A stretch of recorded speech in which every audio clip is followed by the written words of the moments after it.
नमस्ते साथीहरू, यस Lok Sewa tips YouTube च्यानलमा तपाईँलाई हार्दिक स्वागत गर्न चाहन्छु। आज पनि म नयाँ भिडियोको साथमा उपस्थित भएको छु। यस भिडियोलाई अन्तिमसम्म हेरी यस च्यानल लाइक, सेयर, सब्सक्राइब र नजिकै रहेको बेल आइकन दबाउन नभुल्नुहोला, ताकि नयाँ भिडियो अपलोड गर्न साथ तपाईँलाई नोटिफिकेसन प्राप्त हुनेछ। आज म विविध नेपालका कीर्तिमानहरूको बारेमा महत्त्वपूर्ण प्रश्न लिएर आएको छु। यस भिडियोलाई अन्तिमसम्म हेरी साथ दिनुहोला। नेपालका कीर्तिमानहरू। प्रश्न नम्बर 1, सबैभन्दा लामो झोलुङ्गे पुल कञ्चनपुरको महेन्द्रनगर र चाँदनी दोधारा नगरपालिकालाई जोड्ने पुल। यसको लम्बाइ 1452.92 मिटर रहेको छ। त्यसैगरी प्रश्न नम्बर 2, सबैभन्दा ठुलो शिकार आरक्ष ढोरपाटन शिकार आरक्ष। यसको क्षेत्रफल 1325 वर्ग किमी रहेको छ। 1025 वर्ग किमी रहेको छ। त्यसैगरी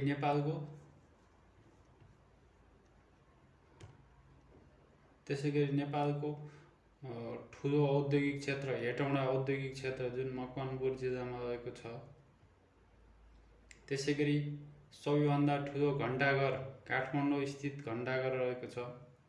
त्यसैगरी प्रश्न नम्बर 5, सबैभन्दा ठुलो चौर चितराङको पुरानो भेडा फर्म मकवानपुरमा रहेको छ। त्यसैगरी प्रश्न नम्बर 6, सबैभन्दा ठुलो मानव निर्मित जलाशय इन्द्र सरोवर कुलेखानी जलविद्युत आयोजनाको जलाशय यो चाहिँ मकवानपुरमा रहेको छ। त्यसैगरी प्रश्न नम्बर 7, सबैभन्दा ठुलो जिल्ला डोल्पा। यसको क्षेत्रफल 7889 वर्ग किमी रहेको छ। यसले नेपालको कुल भूभागको 5.36% क्षेत्रफल ओगटेको छ। यो पनि ध्यान दिनुहोला, एकदमै महत्त्वपूर्ण रहेको छ।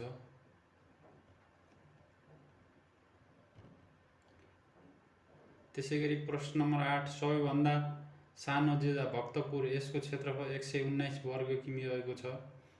त्यसैगरी 9मा, सबैभन्दा ठुलो टुँडी खेल काठमाडौँ स्थित टुँडी खेल नेपाली सैनिक मञ्च पनि भनिन्छ। त्यसैगरी प्रश्न नम्बर 10, सबैभन्दा ठुलो ढोका नारायणहिटी दरबार काठमाडौँ रहेको छ। त्यसैगरी प्रश्न नम्बर 11, सबैभन्दा ठुलो ताल रारा ताल रहेको छ।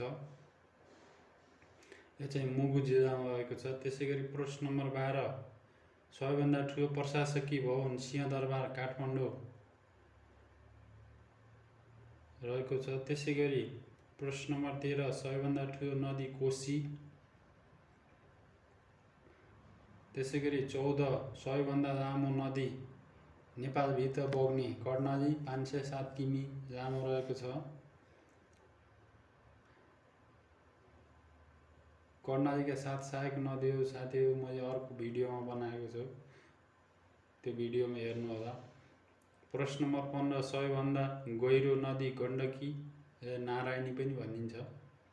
त्यसैगरी प्रश्न नम्बर 16, सबैभन्दा ठुलो राष्ट्रिय निकुञ्ज सेफोक्सुन्डो राष्ट्रिय निकुञ्ज रहेको छ। यसको क्षेत्रफल 3555 वर्ग किमी रहेको छ।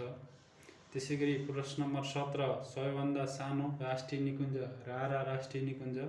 यसको क्षेत्रफल 106 वर्ग किमी रहेको छ। त्यसैगरी प्रश्न नम्बर 18, सबैभन्दा ठुलो प्रदर्शनी स्थल भिरकुटी मण्डप प्रदर्शनी स्थल यो काठमाडौँमा रहेको छ। त्यसैगरी प्रश्न नम्बर 19, सबैभन्दा ठुलो पुस्तकालय त्रिभुवन विश्वविद्यालयको पुस्तकालय कीर्तिपुर काठमाडौँ रहेको छ। त्यसैगरी प्रश्न नम्बर 20, सबैभन्दा ठुलो विद्युत आयोजना कालीगण्डकीय जलविद्युत आयोजना। यसको क्षमता 144 मेगावाट रहेको छ। पाटनको महाबौद्ध मन्दिर रहेको छ। त्यसैगरी प्रश्न नम्बर 22, सबैभन्दा ठुलो काठको मन्दिर काष्ठमण्डप रहेको छ साथीहरू। यो चाहिँ लक्ष्मी कामदेवको पालामा विशेष नामक व्यक्तिले बनाएका थिए काष्ठमण्डप। त्यसैगरी प्रश्न नम्बर 23, सबैभन्दा ठुलो सबैभन्दा ठुलो मूर्ति बुढा नीलकण्ठको मूर्ति रहेको छ, यो काठमाडौँमा रहेको छ।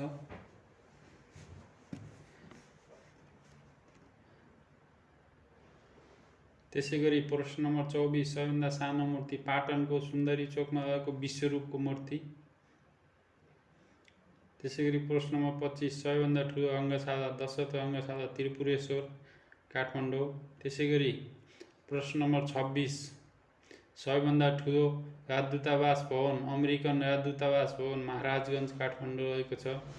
प्रश्न नम्बर 27 सबैभन्दा ठुलो राजदूतावास क्षेत्र, यसमा नझुकिनु होला साथीहरू, ठुलो राजदूतावास भवन चाहिँ अमेरिकी राजदूतावास भने सबैभन्दा ठुलो राजदूतावास क्षेत्र चाहिँ भारतीय राजदूतावास क्षेत्र लैनचौर काठमाडौँ रहेको छ।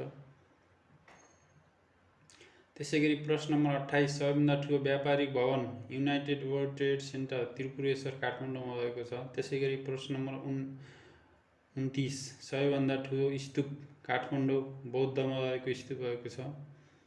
त्यसैगरी सबैभन्दा ठुलो प्रदेश क्षेत्रफलको आधारमा कर्णाली प्रदेश रहेको छ, यो सबभन्दा कम जनसङ्ख्या भएको क्षेत्रफल पनि हो। त्यसैगरी प्रश्न नम्बर 31 सबैभन्दा सानो प्रदेश क्षेत्रफलको आधारमा प्रदेश नम्बर 2 रहेको छ। त्यसैगरी प्रश्न नम्बर 32 सबैभन्दा ठुलो प्रदेश जनसङ्ख्याको आधारमा बागमती प्रदेश रहेको छ। त्यसैगरी प्रश्न नम्बर 33 सबैभन्दा सानो जनसङ्ख्याको आधारमा कर्णाली प्रदेश रहेको छ, यो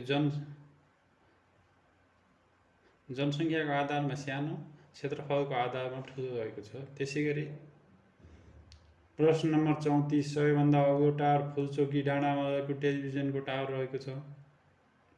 प्रश्न नम्बर 35 नेपालको सबैभन्दा अग्लो स्थानमा रहेको राष्ट्रिय निकुञ्ज सगरमाथा राष्ट्रिय निकुञ्ज रहेको छ। त्यसैगरी प्रश्न नम्बर 36 सबैभन्दा अग्लो दरबार बसन्तपुरको नौतले दरबार काठमाडौँ रहेको छ, यो चाहिँ पृथ्वीनारायण शाहले बनाएका थिए, यो पनि थाहा पाउनु होला। त्यसैगरी प्रश्न नम्बर 37 सबैभन्दा अग्लो धरहरा भीमसेन स्तम्भ काठमाडौँ रहेको छ। त्यसैगरी प्रश्न नम्बर 38 सबैभन्दा अग्लो पर्खाल नारायण हिटी दरबारको दक्षिणतर्फ रहेको बार काठमाडौँ रहेको छ। त्यसैगरी प्रश्न नम्बर 39 सबैभन्दा अग्लो मूर्ति हनुमान ढोकाको कालभैरवको मूर्ति रहेको छ। त्यसैगरी प्रश्न नम्बर 40 सबैभन्दा अग्लो शीतल दरबार दामन स्थित टावर रहेको छ मकवानपुर। त्यसैगरी प्रश्न नम्बर 41 सबैभन्दा लामो पर्खाल शिवपुरी जलाधार क्षेत्रको पर्खाल। त्यसैगरी प्रश्न नम्बर 42 सबैभन्दा लामो राजमार्ग महेन्द्र राजमार्ग, जसको लम्बाइ 1027.67 किमि रहेको छ। त्यसैगरी प्रश्न नम्बर 43 सबैभन्दा ठुलो हिमनदी खुम्बु हिमनदी सोलुखुम्बु साथै विश्वको सबैभन्दा उचाइबाट बग्ने हिमनदी पनि रहेको छ। त्यसैगरी प्रश्न नम्बर 44 सबैभन्दा होचो ठाउँ झापा जिल्लाको केचनाकलन 58 मिटर, यो कुनै कुनैमा साथीहरू के धनुषा जिल्लाको मुसहरनिया पनि भनेको हुन्छ, यो पनि 58 मिटरै भन्छ। त्यसैगरी प्रश्न नम्बर 45 सबैभन्दा चौडा सडक माइतीगढ 3 गुणिया सडक काठमाडौँ 2.6 किमि, यो सडक 8 लेनको र 50 मिटर चौडा रहेको छ। त्यसैगरी प्रश्न नम्बर 46 सबैभन्दा लामो पक्की पुल बर्दिया जिल्लाको गेरुवा पूर्वी कर्णाली नदीमा निर्मित 1015 मिटर लामो रहेको छ। यसभन्दा पहिले चाहिँ कन्काई नदीमा झापा जिल्लामा पर्ने 703 मिटर लामो रहेको थियो भने दोस्रो लामो पुल चाहिँ दाङ जिल्लाको सिसनिया र महदेवा जोड्ने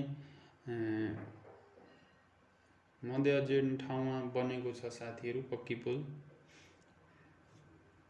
त्यसैगरी प्रश्न नम्बर 47 नेपालको सबैभन्दा ठुलो दमाहा र नगरा हनुमान ढोका अगाडि पाटी जस्तो घरमा स्थापित दमाहा र नगरा गिर्माण युद्ध विक्रम शाहको पालामा विक्रम सम्वत 1864 मा निर्मित। त्यसैगरी प्रश्न नम्बर 48 नेपालको सबैभन्दा ठुलो घण्टा हनुमान ढोका को अगाडि रहेको घण्टा काठमाडौँ। त्यसैगरी प्रश्न नम्बर 49 नेपालको सबैभन्दा अग्लो स्थानमा रहेको मूर्ति मुक्तिनाथ समुद्र सतहदेखि 3749 मिटर। यो पनि अध्ययन गर्नुहोला साथीहरु। कहिलेकाहीँ तपाईले कति समुद्र सतहदेखि कति मिटर उचाइमा रहेको छ भनेर पनि सोध्छ। त्यसैगरी नेपालको सबैभन्दा अग्लो मन्दिर न्यातपोल देवल भक्तपुर रहेको छ। प्रश्न नम्बर 51 नेपालमा हालसम्म प्राप्त भएका मूर्तिमध्ये सबैभन्दा पुरानो मूर्ति विरूपाक्षको मूर्ति रहेको छ। त्यसैगरी प्रश्न नम्बर 52 नेपालको सबैभन्दा पुरानो मन्दिर स्वयम्भूनाथ। त्यसैगरी प्रश्न नम्बर 53 नेपालको पहिलो औद्योगिक क्षेत्र बालाजु औद्योगिक क्षेत्र यो चाहिँ विक्रमसँग 2016 सालमा स्थापना भएको थियो। त्यसैगरी प्रश्न नम्बर 54 नेपालको पहिलो राष्ट्रिय निकुञ्ज चितवन राष्ट्रिय निकुञ्ज यसको स्थापना 2030 सालमा स्थापित भएको थियो। त्यसैगरी प्रश्न नम्बर 55 सबैभन्दा बढी वर्षा हुने ठाउँ पोखरा कास्की जिल्लाको लुम्जे क्षेत्र रहेको छ। त्यसैगरी प्रश्न नम्बर 56 सबैभन्दा कम वर्षा हुने ठाउँ मुस्ताङ जिल्लाको शीत मरुभूमि रोमान्थाङ क्षेत्र रहेको छ।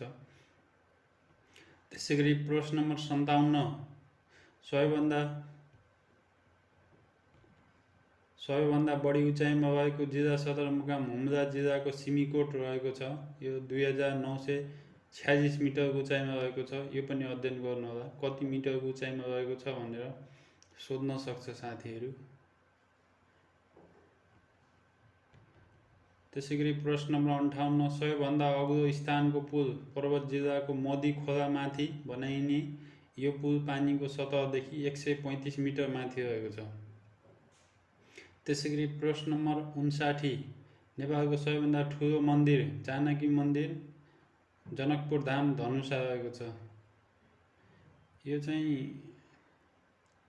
भानु बिरेश कुमारी निर्माण गरेकी थिइन् साथीहरु भने यो चाहिँ मुगल राजपूत शैलीमा निर्माण भएको छ।